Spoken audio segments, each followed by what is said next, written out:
We've been talking about how rights work and why they might be important in the abstract. We haven't really talked so much about which rights we have and why.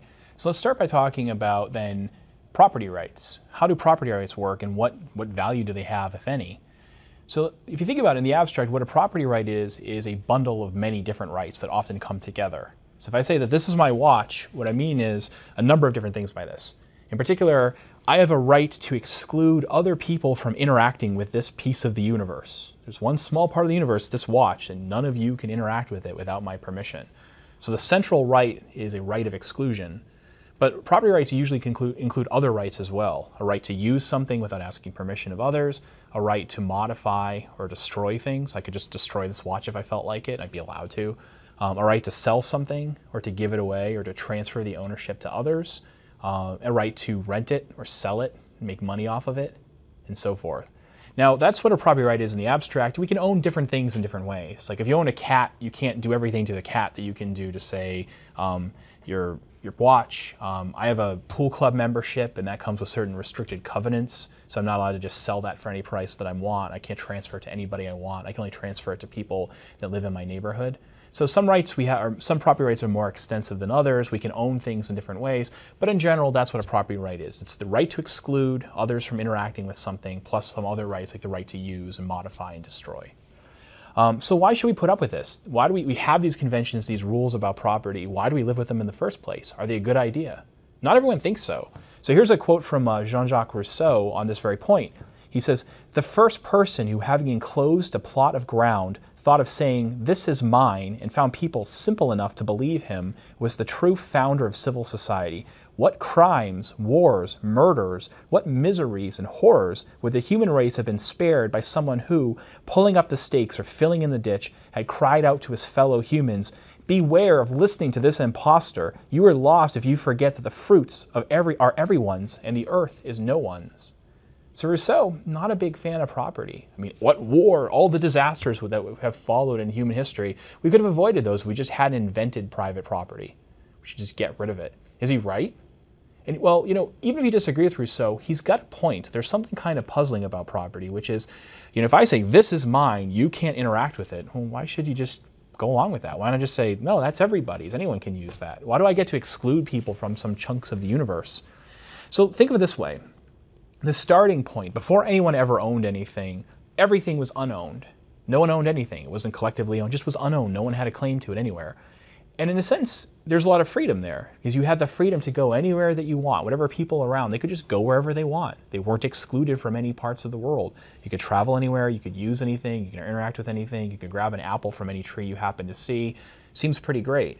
So then someone comes along and says, puts up a fence and says, "This plot of land here, this is mine. None of you can go here anymore. Yesterday, you're all free to walk there. Now you're not. And not only that, I take it that you have an enforceable obligation not to step on this plot of land that I put a fence around. And what's more, if I see you doing it, I might beat you up." Well, Rousseau he has a point. What could possibly justify someone doing that? We used to be free to go everywhere, and now there's this chunk of land here, and you're not free to go there. So John Locke was thinking about this as well, and he said, well, maybe we could have a rule that says you could acquire property in resources provided you leave enough and as good for others. So you interact with the resource in some way, you work productively on it, you make the resource a little bit more valuable, you use your labor on the resource, and then you can acquire that resource to be your own provided you leave enough and as good for others. But many people have reacted to that by saying that's an impossible standard to satisfy, because let's say I take a plot of land. Well, it's not like more land is being created. Like if you imagine that this table is all the land on Earth, if I take a couple acres and say, "This is mine," well, I've just reduced the total amount of land for everybody else by a few acres. And the next person comes along and takes a few acres and says, "This is mine," and now we're out, 10 acres or so, and there's very little new land being created, a small amount of rocks in Hawaii, and that's about it. So it seems like every time someone privatizes things and acquires it for himself or herself, they're just reducing the amount of stuff that's available for other people. And it seems like being a latecomer to the property game means you're in big trouble. You show up and there's nothing for you, all the land has been taken, and you're just going to starve to death and die. So that seems to be a complaint about private property. It seems like Locke's standard, leave enough and is good for others, can't possibly be satisfied. But it's probably a mistake, actually. And Locke, I think, realized this as well. So a good way of thinking about this is that property rights regimes actually leave more and better for others. One way of thinking about that is this. I own some land in Virginia.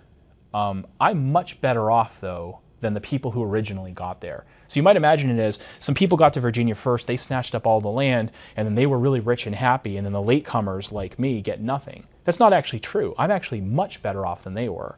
Why? Because part of what happens when you privatize things is you allow people to work on that stuff more productively. Locke himself said this. He says a bit of land that's sort of left in the commons that no one's using, that might produce very small amounts of food, but if you allow someone to privatize it and farm on it, he might increase the supply, the stock of food coming out of it by a factor of 10,000.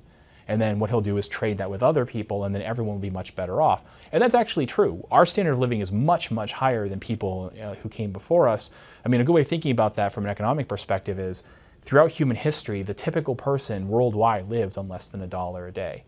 As of 1 AD, if you look at, say, Brad DeLong's economics textbook on this, per capita income in current dollars is about $250 at most. The average person worldwide, the typical person worldwide, is living in what the UN now considers extreme poverty. But now we're much richer. Why? Because we privatized things and traded. So one way of thinking about that is Locke is saying that when we privatize things and then start trading back and forth, we become so much more productive that the amount of stuff that we can own is much higher. So it's true that by originally appropriating some land or some resources, we reduce the stock of resources that can be originally appropriated. It doesn't follow from that we reduce the stock of what can be owned. If we're among the richest 1% of people alive today, and easily the richest 1% of people that have ever lived, because we benefit from being latecomers to the game, not the first people. Early settlers don't do that well. It's the people who come later who do better. The United States right now produces more than the entire world produced in 1950, right? Like just by itself. So the amount of stuff that we have is higher. What's more, it's not just that by taking things out of the commons, we can kind of compensate people by giving them more stuff. Leaving it in the commons might not be enough to leave enough and is good for others. So Locke says you can appropriate things as long as you leave enough and is good for others. Well, it might be that deciding not to appropriate things actually means that people don't get enough. So there's this concept in economics called the tragedy of the commons. The worry here is that sometimes when you leave things in the commons, unowned, unappropriated, nobody has ownership of it, what happens is it gets destroyed. A good way of imagining that is, suppose we're all shepherds, and this is a common pasture, and we each own our own sheep, but the pasture is not owned.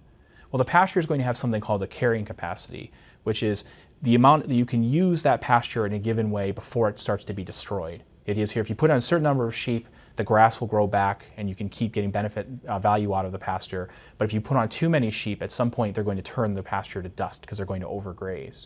So suppose we're right at carrying capacity, right? We're right now at it, and we each have a certain number of sheep, and I decide to add an extra sheep. Well, what will probably happen is now there's not enough grass for all the sheep to be fully fed. The sheep won't be worth quite as much, but maybe I'll benefit from that because I'll have 11 kind of mostly fed sheep, and I'll get a little bit more money, and it's a little bit more valuable to me, and I'll do it. But what will happen though is like you look at your flocks and you see that your sheep aren't quite as good, and then you'll probably react by throwing on more sheep as well, and then there becomes this mad scramble to get as much benefit from the land as we can. We end up destroying in the process. Or to take a more mundane example, when I'm with my in-laws sometimes, they like to order kind of a group dessert, and the dessert comes and it gets plunked in front of the table, and it's there, it's in the commons, and everybody Garfields it up, just eats it very, very quickly, and they don't really get to savor and enjoy it. Why not? Because they're worried that if they take their time to eat it, other people will get more bites first. So some other real-life examples of this, in the Tongan Islands, there were people doing subsistence-level fishing among the coral reefs, and someone came up with a new technology for fishing.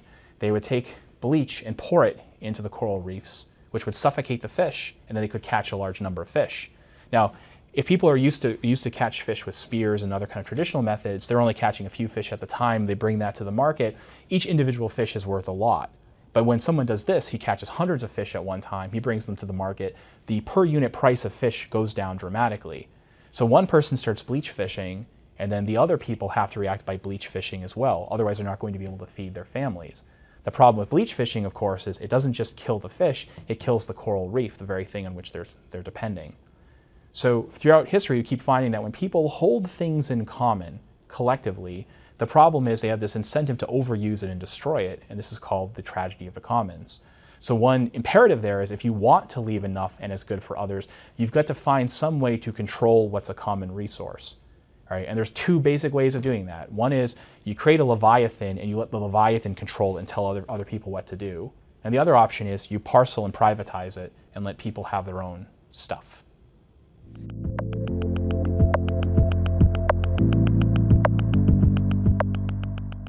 It's easy to think of property rights with tangible items like your wristwatch example, but what about ideas, intellectual property rights, where it's not a tangible thing?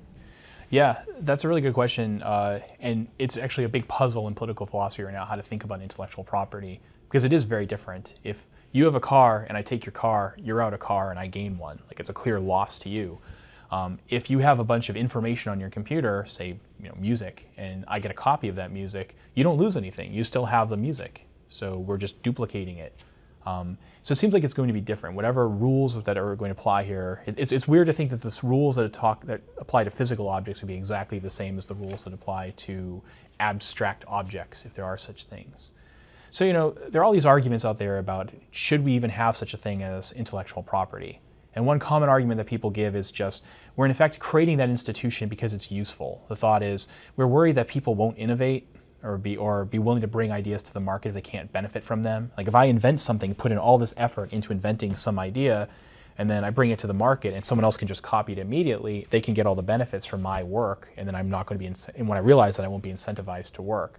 And so a lot of the arguments for patent protection and copyright are based upon that thought. But notice that that's really an economic theory, and it might turn out to be false. It might turn out that, when we study this more, that people are able to innovate and so on, even if they don't get patent protection. So we have to sort of punt it over to the economists and see what they have to say about that.